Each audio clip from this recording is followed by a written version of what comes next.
Livro do profeta Jeremias, no capítulo de número 18, versículo de número 1.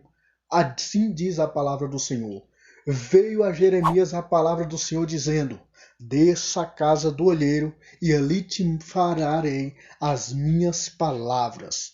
Estava eu meditando nesse versículo quando Deus começava a falar ao meu coração. E eu pude notar algo que no capítulo de número 1 desse mesmo livro do profeta Jeremias, no versículo 5, a Bíblia nos diz: desde o ventre da sua mãe eu te escolhi, e as nações te dei por profeta. E eu fui meditando nisso e eu pude notar uma coisa. Quando Deus fala com Jeremias falando: ei, desde o ventre da tua mãe eu te escolhi e as nações te dei por profeta, não significa que nessa mesma hora Deus vai fazer as coisas deles acontecerem na nossa vida. Há um tempo determinado para todas as coisas debaixo do sol. E é por isso, meus irmãos, que muitas vezes, meus irmãos, nós vemos pessoas que têm promessas de Deus na vida delas, mas que simplesmente vivem frustrado, porque não sabem entender que há um tempo determinado. Não é no meu tempo, não é no tempo de você, é no tempo de Deus, é no tempo de Deus que as coisas vão acontecer sobre a nossa vida.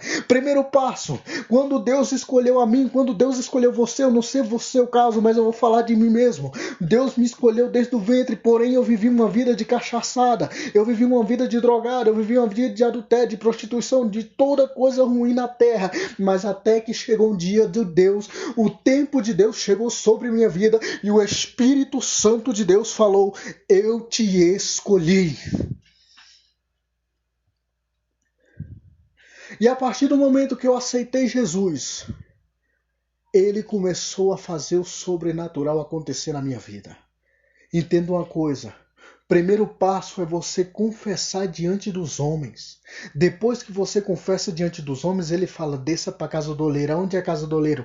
É ali que Deus vai moldar o seu coração, mudar o seu caráter, mudar as suas atitudes, moldar as suas manias. Pessoas que têm mania de mentir, pessoas que têm mania de roubar, pessoas que têm mania de adulterar, pessoas que têm mania de fazer as coisas que não agradam a Deus, e é nesse exato momento que Deus começa a moldar a sua vida. Desça para a casa do olheiro. E a Bíblia nos diz que quando o olheiro estava ali rodando aquele barro, o barro se quebrou. Entenda uma coisa, o olheiro não quer quebrar vaso nenhum. O olheiro não ganha por cada vaso que ele quebra, até porque que quando ele quebra um vaso, ele vai fazer de novo, ou seja, é tempo perdido. Ele vai ter que quebrar, amassar tudo de novo e fazer de novo. Tem gente, meus irmãos, por que se quebra na mão do olheiro? Por causa que não querem aceitar aquilo que Deus tem colocado no coração. Às vezes anda com roupa curta e o Espírito Santo está falando: ei, muda suas vestes, e a pessoa não quer mudar e o olheiro vai lá e quebra o vaso. Às vezes está mentindo e o Espírito Santo fala: não mente, e a pessoa não quer parar e o olheiro vai lá e quebra o vaso. Às vezes está fazendo coisas desagradáveis a Deus e aí o Espírito Santo começa a falar: não faz isso, e a pessoa quebra na mão do olheiro. Oh, glória! E agora nós vemos também casos de outro tipo de pessoa. Quais são essas outras pessoas, irmão Luciano? Pessoas que aceitam Jesus hoje e já começam a orar pela família. Ei, entenda uma coisa. Primeiro você busca salvação para si mesmo. Depois você pede salvação pelo teu povo. Tem gente, meus irmãos, que quer que Jesus salva, liberta, transforma a vida dos seus parentes, mas ela mesma não quer deixar Jesus transformar a vida dela. E é por isso que muitas vezes as coisas não fluem. É por isso que muitas vezes, meus irmãos, fica até difícil de ganhar os seus parentes. Por quê? Porque está dando mau testemunho no meio do seu povo. É crente, mas continua mentindo. É crente, mas não paga ninguém. É crente, mas está fofocando.